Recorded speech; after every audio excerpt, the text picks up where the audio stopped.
This is a true story of the experience of a family. They say you never really know the person you let into your home. For Ngozi and Tunde, it wasn't the nanny's cooking or her attitude that scared them. It was what they saw the nanny do to their son on the nanny camera at midnight that frightened them. At first, everything seemed normal, but soon Ngozi noticed something strange. Their baby stopped breathing as the nanny chanted faster. Ngozi and Tunde rushed into the room and they will never forget what they saw. The baby monitor picked up chanting at midnight. But when they checked the footage, please subscribe to this channel, turn on your notification bell, like, and comment. Thank you. It wasn't just chanting. The baby was supposed to be asleep. But at midnight, the nanny's real job began. What they saw on that day in the nanny camera still haunts them today. Whenever Ngozi was on a night duty, their baby slept through the night. No cries, no fuss, according to what the nanny told them. But in the mornings, he was usually very weak, like he had been drained. This is the story of Tunde and Ngozi, who had built a life of predictable, orderly success. Tunde was a senior analyst at an international bank, while Ngozi was a curator at a contemporary art gallery. They were, by all accounts, a modern Lagos power couple. Ade, their beautiful, screaming, non-stop bundle of joy, was the most glorious variable they had, and he was breaking them. The couple had contacted an agency for a nanny.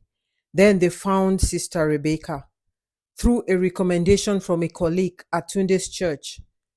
It felt like a calling for her. She was a woman in her late 50s with a face that seemed etched with kindness and a calm that was almost supernatural. She spoke in soft, measured tones, often quoting scriptures, and her references were impeccable. She wasn't just a nanny, she was, in her own words, a guardian in the Lord.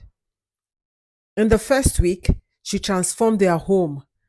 The frantic energy dissipated, replaced by serene order. Ade, their little son, who usually fought sleep like a tiny warrior, would melt into Sister Rebecca's arms, his cries softening into contented goggles.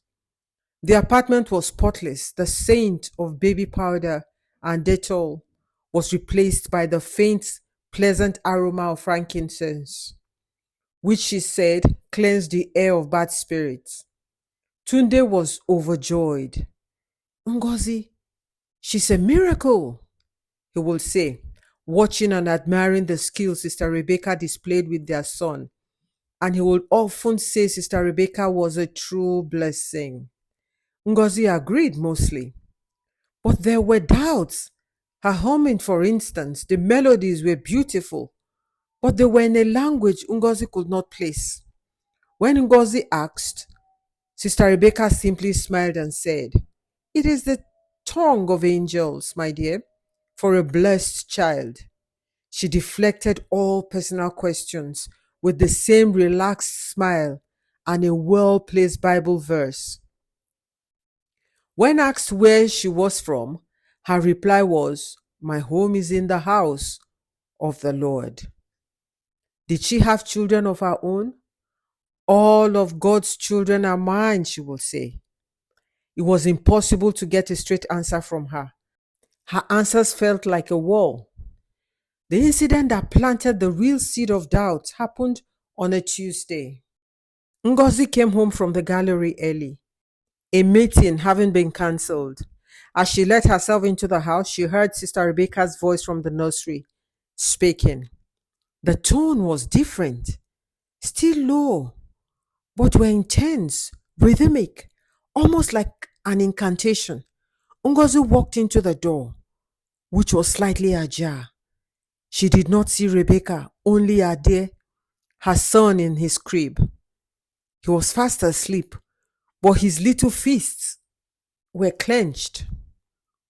Sister Rebecca was speaking in that same strange melodic language from her songs. Ngozi couldn't understand a word, but it sent a shiver down Ngozi's spine. It didn't sound like a prayer. It didn't sound like spiritual tongues. It sounded like a command. Ngozi is a member of a Pentecostal church. This is different from speaking in tongues. It was incantation at a high level. Ngozi must have made a sound because she stopped abruptly. A moment later, she emerged, closing the nursery door softly behind her.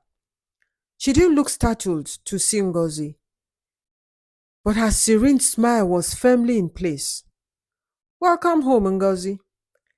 The little angel is sleeping soundly. I heard you talking, Ngozi said, trying to keep her tone casual. Were you praying over him? Always, she replied, her eyes gleaming. I'm always praying, shielding him from the noise of the world. That night, Ngozi told Tunde.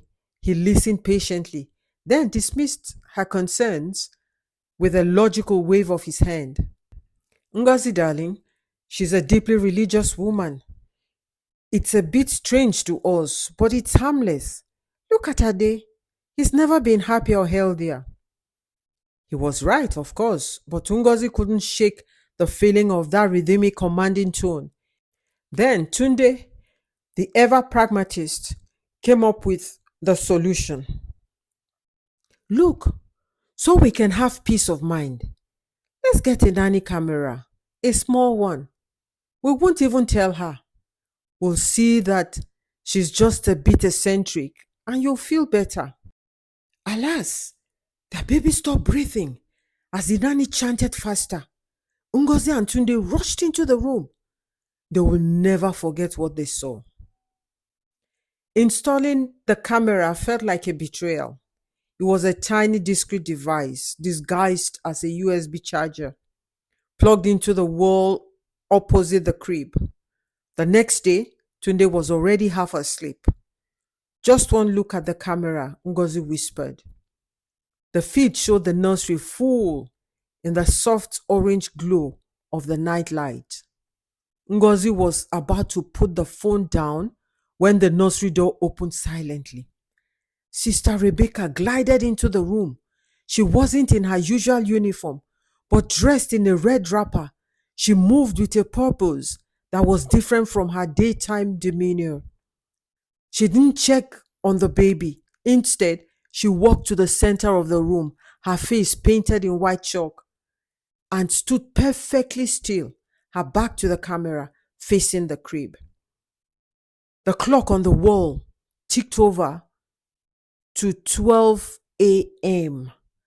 and she began to sway. It was a slow movement at first. She was performing a ritual. Ngozi grabbed Tunde's arms, her nails digging into his flesh. He jolted awake, his eyes focusing on the screen.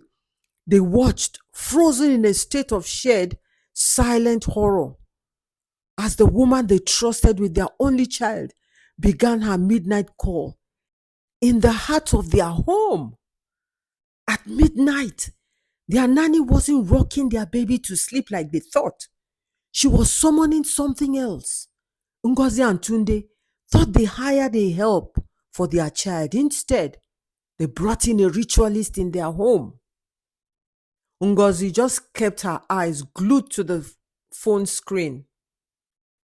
The ritual or prayer or whatever it was had lasted for precisely 15 minutes.